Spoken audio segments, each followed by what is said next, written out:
시청자 여러분 안녕하십니까. 스타일M 카메거진의 박명호입니다. 최근 폭스바겐 배출가스 조작 사태로 자동차 시장에 큰 변화가 일고 있습니다. 디젤차에 대한 수요가 줄어든 반면에 친환경차에 대한 인기는 꾸준히 늘고 있는데요. 그동안 세계 1위를 기록했던 토요타를 비롯해서 각 자동차 업체들이 잇따라 친환경차를 출시하고 있습니다. 국내 기업 중에서 현대기아차가 오는 2020년까지 글로벌 선두권으로 도약하기 위해서 기술력 개발에 박차를 가하고 있습니다. 오늘 소개할 차량은 이달 초 출시된 바로 친환경차의 대표적인 모델 K5 하이브리드 모델입니다. 더욱 스포티하고 다이내믹한 모습으로 탄생한 신형 K5 하이브리드. 에어로 다이내믹 콘셉트와 미래지향적 디자인의 조화로 시선을 사로잡고 실용성이 빛나는 실내 디자인과 넓고 안락한 공간으로 최고의 편안함을 추구한다. 여기에 스마트한 첨단 기술의 결합으로 보다 편리하고 안전한 주행을 선사. 스포티 하이브리드의 새로운 기준을 마련한다. 연비를 고려한 디자인에 안정적인 승차감과 주행까지 더한 친환경 자동차. 신형 K5 하이브리드를 만나본다.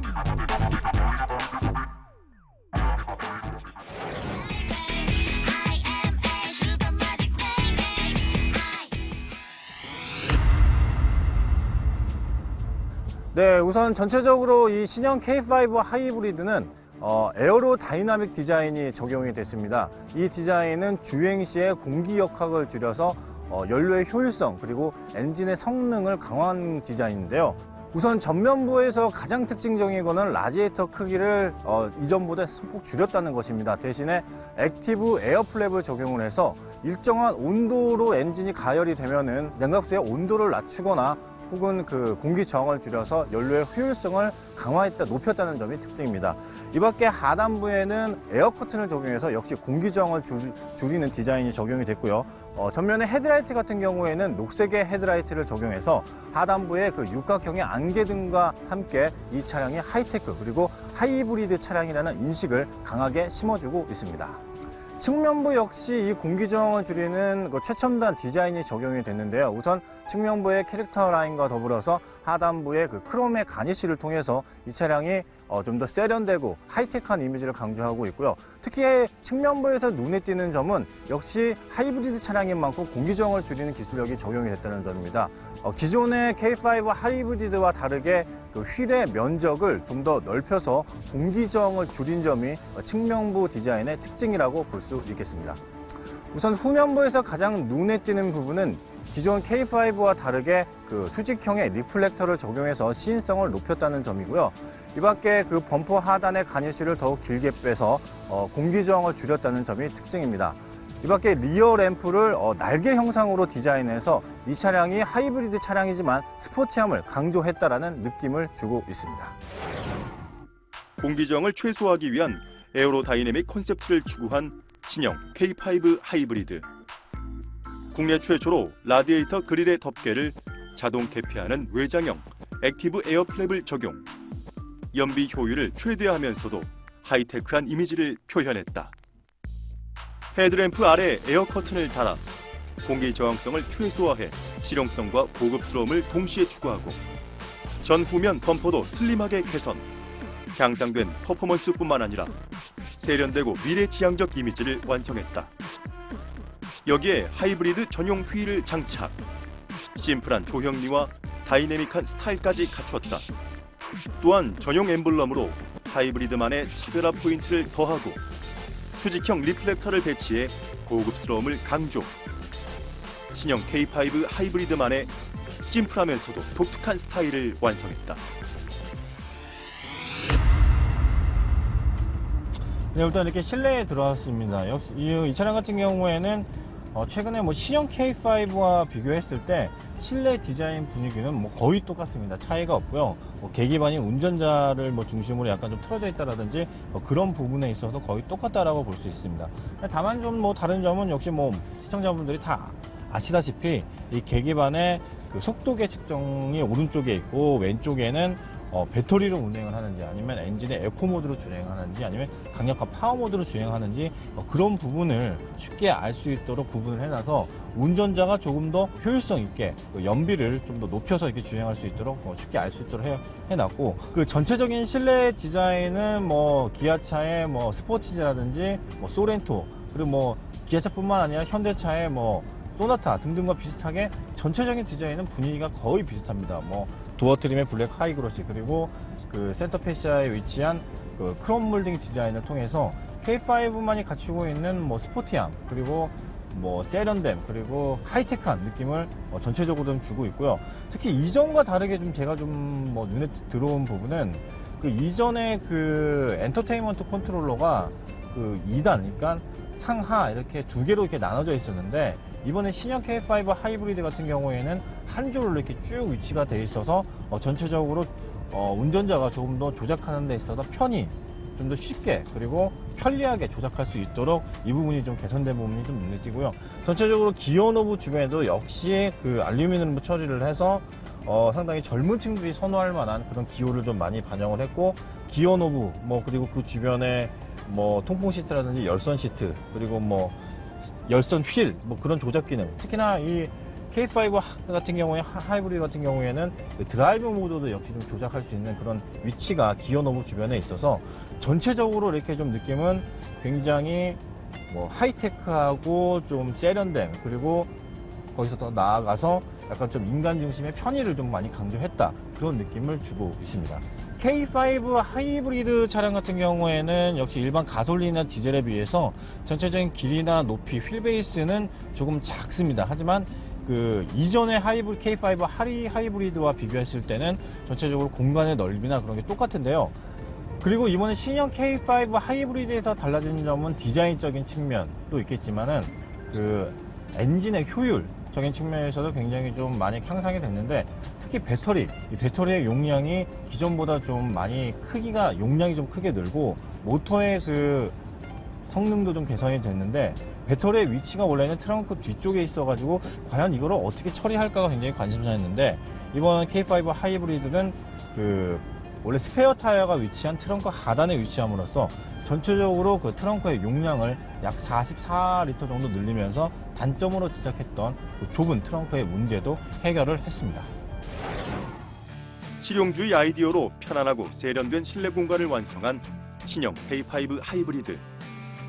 계기판에 주행 상태를 알려주는 표시판으로 경제적 운전이 가능하도록 했고, 동승석 워크인 디바이스를 탑재해 운전자뿐만 아니라 동승자의 편안함까지 추구했다. 여기에 전자식 파킹 브레이크와 무선 충전 시스템, 그리고 뒷좌석 도어 커튼까지 장착. 보다 편리한 스마트 시스템으로 안락함과 편안한 주행을 돕는다. 무엇보다 전기 모터 배터리를 트렁크 아래쪽에 배치.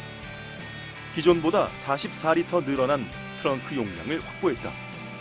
젊은 감각과 실용성을 완성. 실내 디자인으로 시선을 끌고 있는 신형 K5 하이브리드.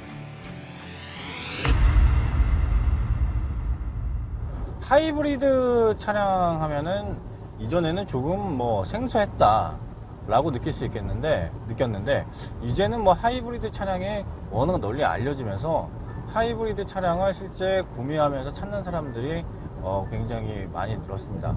일단 엔진을 좀 살펴보면, 엔진은 그 최근에 뭐 많은 세단들이 준중형 세단들이 다운사이징을 하고 있는데, 아직까지 이 하이브리드 차량에는 다운사이징 엔진이 적용되지는 않았고 2.0 가솔린 GDI, 그러니까 가솔린 직분사 엔진이 좀 적용을 됐습니다.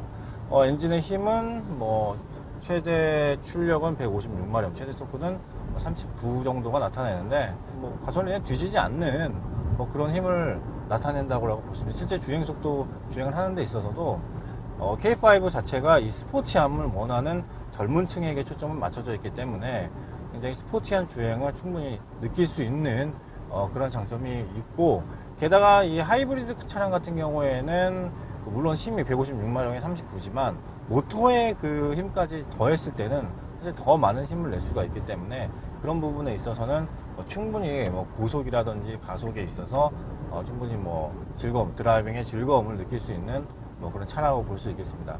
그리고 또 한 가지 부분은 바로 정속성입니다. 아무래도 하이브리드 차량이 모터와 엔진을 각각 분리해서 사용하거나 함께 사용할 때도 있겠지만 이 정속성 부분에 있어서 가솔린을 능가하는 그런 느낌을 주고 있어서 가끔 헷갈려요. 이게 너무 조용하다 보니까 엔진 소리가 좀 이렇게 좀 소리가 들려야 이게 가속을 하고 있구나 라면서 이렇게 좀 신경 쓰면서 주행을 하는데, 이 엔진을 좀 밟다 보면은 속도가 어느 순간 110km 이렇게 올라가 있어서 깜짝 놀라가지고 이렇게 빨리 달리면 안 되는데 속도를 줄이는, 그러니까 너무 조용하다 보니까 그런 현상들이 좀 나오고 있습니다. 또 하나 이 하이브리드 차량의 장점은 당연히 아까도 말씀드렸지만은 이 연비거든요. 이 K5 하이브리드의 이 정부 고시 연비, 그러니까 강화된 기준의 이 연비는 리터당 17.4km입니다.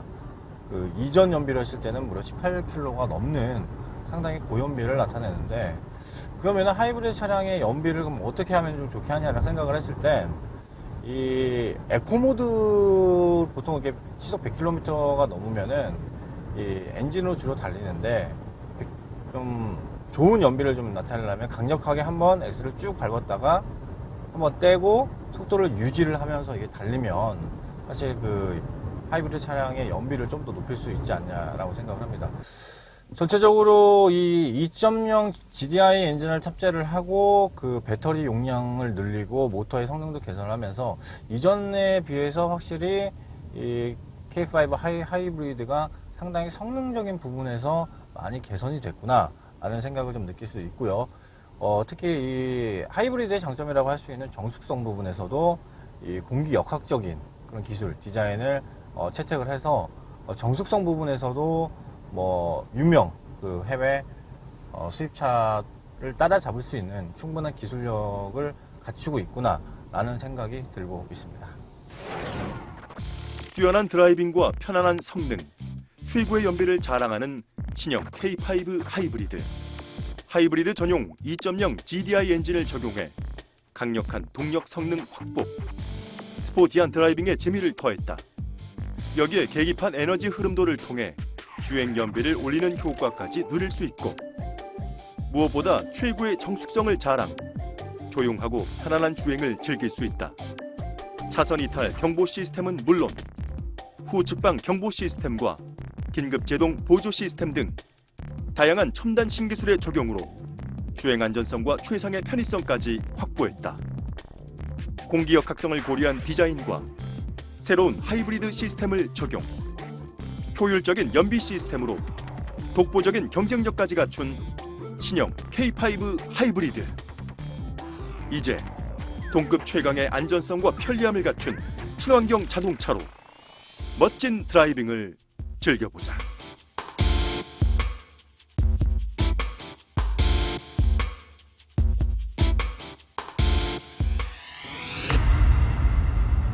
네, 이렇게 신형 K5 하이브리드에 대해서 자세히 살펴봤습니다. 오는 2020년까지 글로벌 친환경차 시장 규모는 640만 대 수준으로 성장할 전망인데요. 이에 따라 글로벌 자동차 업체들이 잇따라 신기술을 개발하면서 신차들을 출시할 예정입니다. 특히 각 업체들이 친환경차 개발에 가장 중점을 두고 있는 점은 엔진의 효율성과 공기 저항을 줄인 차세대 디자인인데요. 앞으로 출시될 차량들이 어떻게 변화될지 한번 살펴보시면 좋을 것 같습니다. 오늘 저희가 준비한 시간은 여기까지입니다. 저희는 다음 시간에 더욱 새로운 차를 갖고 다시 찾아뵙겠습니다. 안녕히 계십시오.